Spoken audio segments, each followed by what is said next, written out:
Hello, coach and athlete. My name is Coach Vinny Rubin, and I am currently pursuing a master's degree at Montclair State University.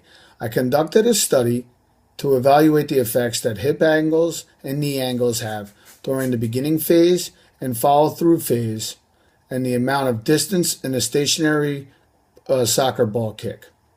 Essentially, to determine how to make an athlete kick a stationary ball as far as possible. During a soccer game, there are times you must kick a stationary ball for distance. This study explores how to scientifically coach an athlete to improve the distance they can kick a stationary ball. Basically, this study was conducted to determine the effects of hip angles during the load phase and the follow-through phase. To make that more clear, the load phase is referring to the pre-kick backward leg swing motion. The follow-through phase is the post-kick forward leg motion after the kick. Okay? So we're focusing on before and after the kick, not the kick itself. Originally, my hypothesis was that during the load phase, when the leg swings back, optimal performance would be obtained through a greater hip angle and a smaller knee angle. It was also determined that during the follow-through phase, when the leg swings through the ball, optimal performance would be obtained through a smaller hip angle and a greater knee angle.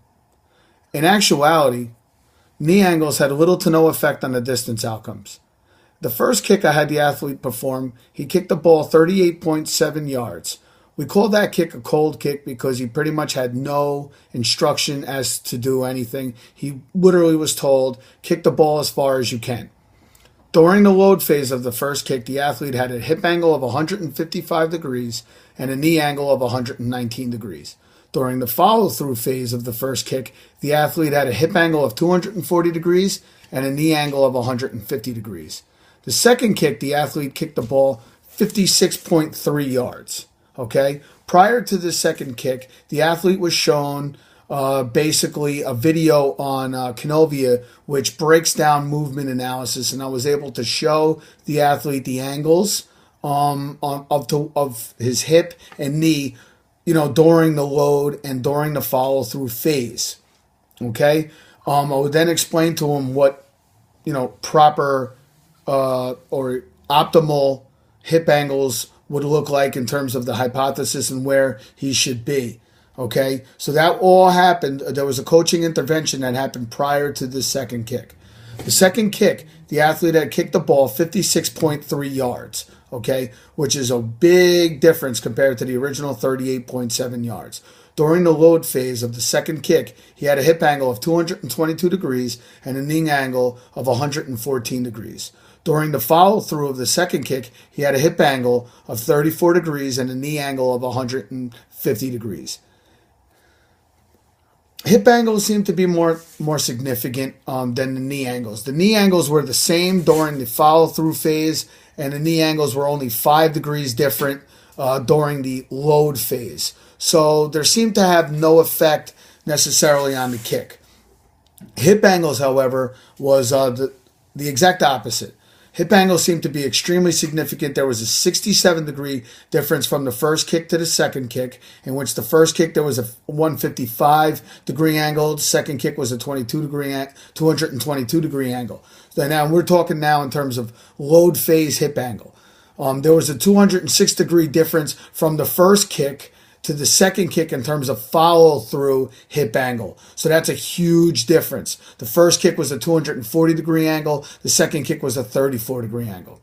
Okay? In terms of this study on the athlete, the subject did show a significant distance on the second kick after receiving feedback and a coaching intervention through the use of the Canovia, which is, the software in which I I uploaded the video that I took on the camcorder and had the athlete, then I was able to break down the angles and show the athlete and teach the athlete. It was then determined that during the load phase, when the leg swings back, optimal performance was obtained through a greater hip angle. It was also determined that during the follow-through phase, when the leg swings through the ball, optimal performance was obtained through a smaller hip angle. This produced a greater kicking distance when kicking a stationary soccer ball. This will change the way a coach would train an athlete.